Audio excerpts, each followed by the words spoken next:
What a morning and what a day it's going to be. Texas Tech spent, and are they ever reaping the dividends for the investment into this football program? A top 10 showdown, BYU undefeated and in. And look, they don't want the penalty for throwing the tortillas once the game starts, but that is not stopping them here, apparently, as they are bringing them in. The Scarlet and Black ready to go. One of the best defenses in the nation, explosive offense. The Mustache Crew is out in support of Raider Red, Jacob Rodriguez and company. And we are thrilled to be here. Glad to have you with us on College GameDay. Rece Davis alongside Desmond Howard, Nick Saban, Raider Red or Jacob Rodriguez, apparently Kirk Herbstreit, and Pat McAfee. Kirk, I think you look amazing down here, brother. I appreciate that. I went and saw Jacob Rodriguez's mustache in person. Have you seen it? I have not got a chance to experience it in real life yet, but it is certainly indicative of the beautiful town that we are in. By golly, welcome to West Texas. This is Lubbock, Texas. Thank you.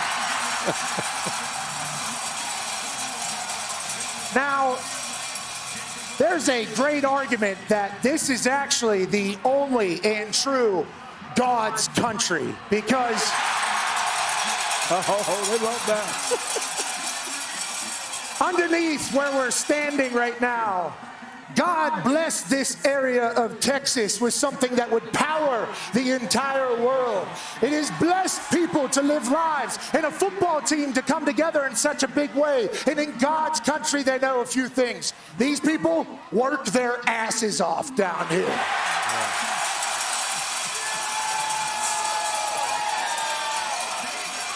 They love their families. They love Jesus Christ. And they love football down here in Lubbock, Texas.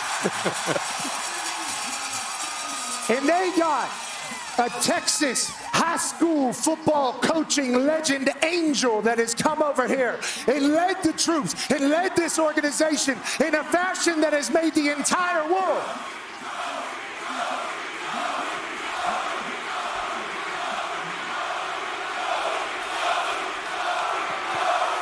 That's Coach Joey McGuire, high school football legend here in Texas, who has Baron Morton, whose dad was a 32-year high school Texas football coach right here in Lubbock. So the purity of ball, the magicalness of the NIL, this beautiful town have all come together for one thing, and that's a party for Raider! Raider! Raider! And the power we're talking about is the ability to not sleep since Tuesday, which they've been camping out for this entire thing. They've been drinking, they've been partying, and they've been tossing these tortillas and Texas Tech. And now it feels like, for the foreseeable future, this will be a goated college football town and community. And we are lucky to be here, thankful to be here. Herbstreit had a mustache. Nick Saban might ride that horse later on. And we're going to celebrate Big 12 football today in a big way, Rece. Awesome. There is no doubt this is the marquee game in the entire country. You know, on campus here at Texas Tech, they have a statue of Will Rogers, his horse, Soap Suds. That horse's rear end, Kirk, is pointed directly at College Station, Texas. That's what I understand. Because they don't like the Aggies. It's a party this morning, and they're going to carry it on over into the stadium with Joey McGuire, who you just heard from, leads the Red Raiders out there, 31-17 in 4 seasons, 21 wins in conference play. Look how good that's been and where it ranks since 2022, and 3 consecutive bowl appearances, and a great opportunity to do so much more than that. Glad to have Joey McGuire with us on the anniversary of a very special day. I believe it was 4 years ago today. Yes, sir. That they hired you here. Yeah. And now how about this vision over the course of 4 years to have this and to have the opportunity in front of your team? Yes, hey, hold on. Let them change your name, absolutely. Bud. You deserve it. Hold on. Yeah, they love you here, buddy. I love them. And I love these students and this university. And it's incredible. You know, and what we're trying to do today is we're trying to make that catch a moment in our history, but not our football history. And it's a big day today of what we're going to do in front of this crowd, and our guys are ready to go. Coach, we talk about in 2025 college football, you have to have everybody aligned. Feels like that is very evident and clear here at Texas Tech. Whenever you have all the resources from former players that want you to be great in the school that wants you to be great, what type of player are you looking for to match this culture, this community, and this school, and your locker room? What type of players should we expect in a Joey McGuire squad? Well, I mean, one, we want you got to have talent. I mean, you're a better coach whenever you have talented football players, but we want guys that love football. I mean, you were a former college athlete, playing the NFL. I mean, it's hard to do. It's a 24/7 job, man, and you've got to love it. If you're going to play at this level of game and go beyond this game, you got to love it. So we're looking for guys that love football. Hell yeah. Coach, you were a legendary high school football coach at Cedar Hill here in Texas. This is the greatest high school football in the country.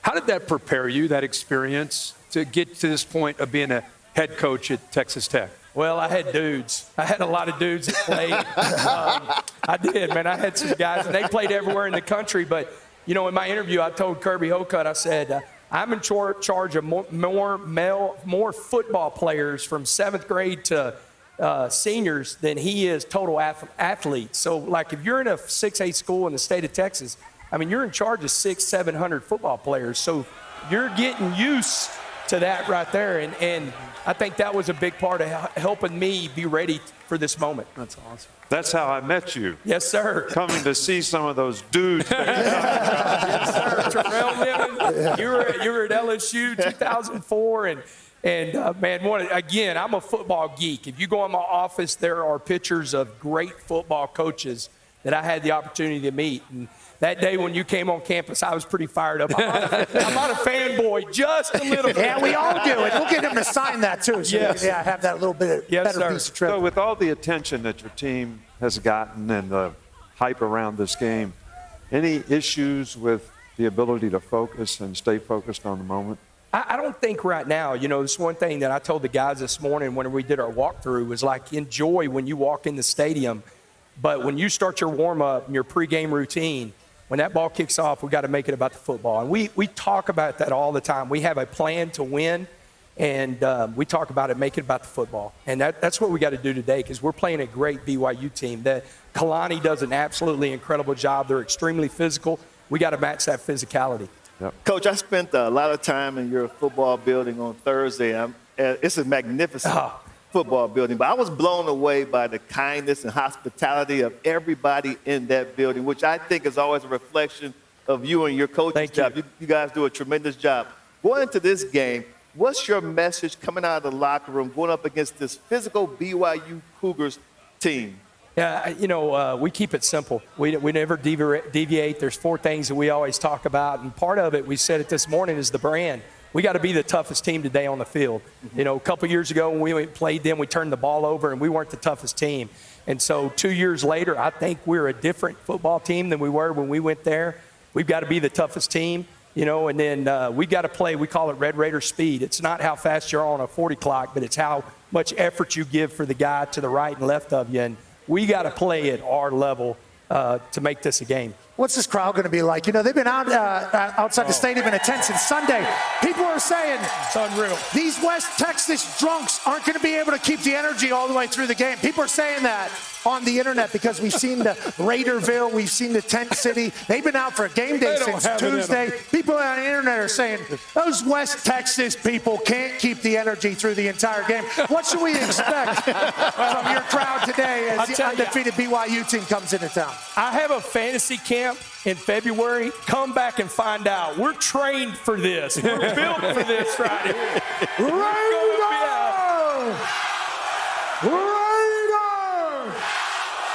This is a special place, sir. dude. Special. They've been intense on cement. It's amazing. Amazing. Since Sunday, and class matters here too, right? Like school actually matters. School matters. I don't know how many went to class yesterday. Yeah, of course. Yeah. Raider! It's different down here, and I think they just throw these things. Right. It is. Joey, best of luck today. Thanks a lot. Hey, great catch, buddy. Somebody caught it back there. Great catch, brother. Best of luck today, Joey. Thanks so much for your hospitality and your time here on College GameDay, Texas Tech, and BYU. Man, you can feel some adrenaline surging through this place. High noon Eastern, just after 11 o'clock, local time, BYU and Texas Tech. The showdown in the Big 12, a top 10 battle, two teams in the college football playoff rankings and in the hunt. BYU safety Tanner Wall believes with all of the stuff defenses have to go through to prepare, they often get distracted from the main mission. Get the ball. It's everything. Picks, fumbles, strip sacks, and the Cougars are really good at it. A dozen picks already this season. That's also Texas Tech's game. When you put these two teams together, they have combined to force 36 turnovers on the season. The ball, it's everything.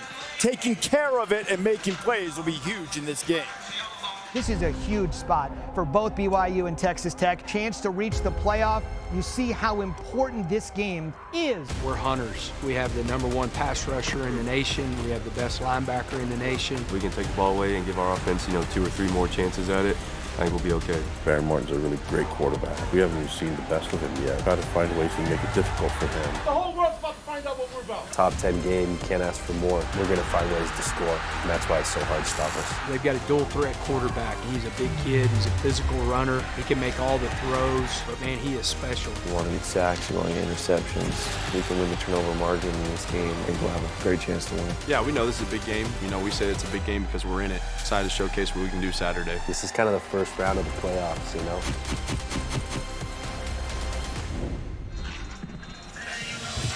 Both these teams have been pretty hot. The DoorDash hot streak. Texas Tech at home, and our great researcher Rece Davis just told me that the numbers moved up all the way to 13.5. She just said Everybody's betting 6 consecutive 40-point games. That's the longest active streak in college football. It's been a tough place for visitors to come into play. The Red Raiders have been sensational here, but if you're going to come in, you might as well have someone tough-nosed, hard edge to him like Bear Bachmeier's had. Well, and I think a big part of this game early is what Texas Tech has done in conference games when teams have come in here.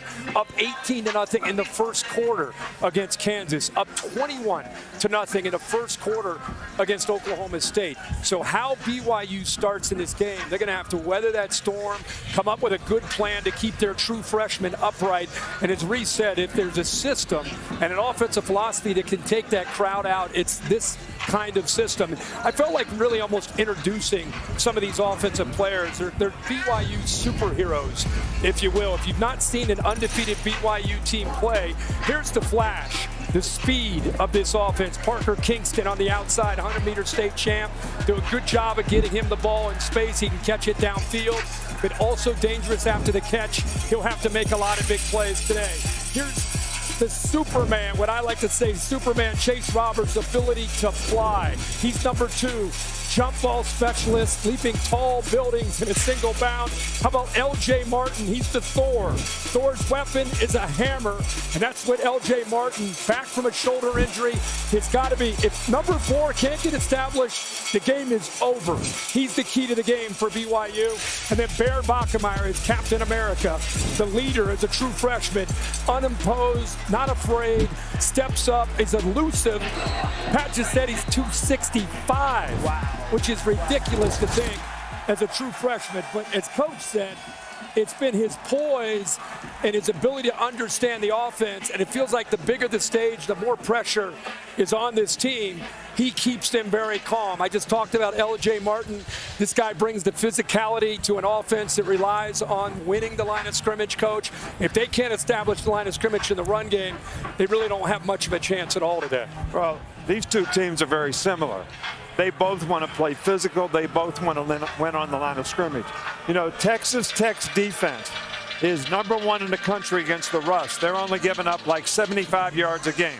Then they've got David Bailey, who's got 11.5 stacks, who leads the nation, and they've gotten 20 turnovers, this season. So they're ball hawking. So they're physical, they're fast, and they play together on defense. Let me show you what I'm talking about here. Oh, that's good. So this very first play, just watch number 31 right here. I mean, this guy can run. These guys have a very good front.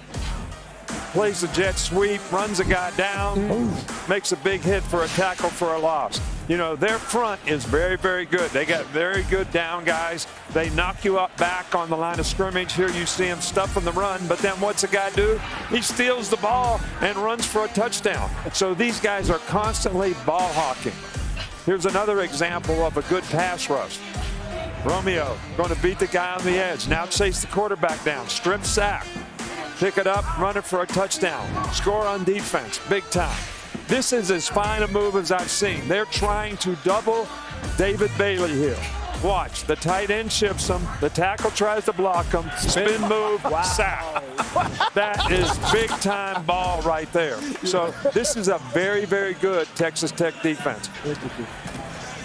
Yeah, I like that defense, too. It's a $7 million front seven, but I tell you what, it's been paying big dividends so far. And that guy right there, Jacob Rodriguez, he's just a tackling machine. I was in the building 2 days ago talking to some NFL scouts, and we agreed. He's like a throwback type of player, the way he approaches the position, very physical. He's coming downhill, and you guys already shown how he's always creating some sort of turnover, whether it's an interception or it's a fumble. And that man right there, Romello Height, man, woo-wee, coach. Not only can he rush the passer, and he has great moves, but they're also really good against the run, too, as far as defensive ends. So that defense is serious, man. Go up against this offense. Pat, tell me what you get. The Texas Tech offense, they have a dynamic stable in the backfield alongside Baron Morton and Dickey and Williams, who gets yards however you need to get them. I have some tape actually to showcase these two boys. Whenever you think about a run game in West Texas, you got to think about somebody being incredibly tough. How about an inside run designed to hit in an A gap here? Now, Cameron Dickey obviously would like to just go ahead and take this right up the gut for a gash. He gets hit in the backfield. 2 people, 3 people, 4, 5 people, 6 people, no more. Dickey's able to get outside around the edge. He's incredible. Now let's talk about attacking the edge. Jacoby Williams, the other running back in this system. Obviously, it's great lead blocking, 2 people in front of him. The scheme is for him to have success. They execute it perfectly, and once he gets a little bit of space, he's at the gates. That's a touchdown for Jacoby whenever he was supposed to only gain 1 or 2 yards, just like Dickey. And then, obviously, anytime you have a running back that can catch, you get a middle linebacker on him, one-on-one, run a drag route, and then let him outrun everybody else on the field. They talk about yards after contact. How about yards after catch or yards during play? This is a running back on a reception running 105 yards. I mean, and then he gets up and celebrates. They're in incredible shape. Obviously, they're very fast. They're efficient. Baron Morton can get it done, and they can run all over the place.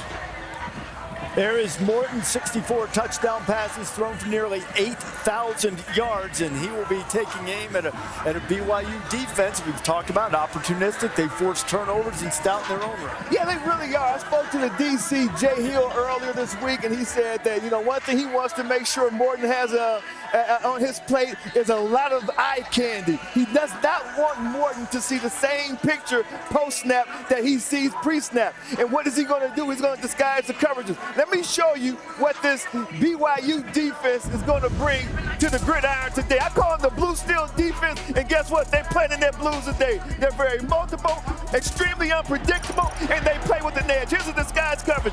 Coach, I'll tell you about this at dinner. It looks like it's pressure from the boundary, like the safety's over, it may be a cat blitz, so the offense shifts the protection to the right. Big mistake. You're going to see my man, look, the left tackle, he's trying to protect his inside gap.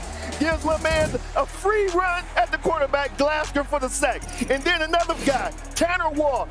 Very, very veteran secondary. He trusts these guys a lot. Tanner Wall's right there playing the middle position, middle safety. Everything's in front of him. Looking at all these crossing routes, he does not jump the route. He's a guy who's patient. Quarterbacks takes him to the play with his eyes, goes up, high point the ball. Now, this is on brand for who they are as a team, as a group, as a unit. They want to be physical. It's going to be a little flag route to the outside. The safety is 11 yards away from the receiver as the ball is being thrown, but watch how he closes his gap. This is Fele Sautolo. Watch this big hit against Utah. The holy war, separate man from ball. I tell you, I spoke to Jay. He said, I can tell you one thing about our team, especially our defense, Desmond. I said, what, Coach? He said, under no circumstances will they ever back down. This is going to be a hell of a game this afternoon, guys. Unbelievable. I think BYU is really going to try to make the game one-dimensional, stop Texas Tech from running, make the quarterback beat them. We'll see if they'll be successful in doing that. Inside half an hour until we kick off on ABC. Stanford, Steve, you got a pick, got a feel, got a lean on this, baby? Yeah, I just want to say, I think this place is electric. Yep. Since we came out here, that Mr. Mahomes came out here, this place is ready to go. I think Texas Tech has to do a good job of funneling this energy. This place is ready to pop. I believe Texas Tech wins the game. My pick for the game is going to be under the total. I think both teams are going to establish the run, the coach's point, under 51.5. Texas Tech wins. You want this, you got that. No way, watch them walk right past you.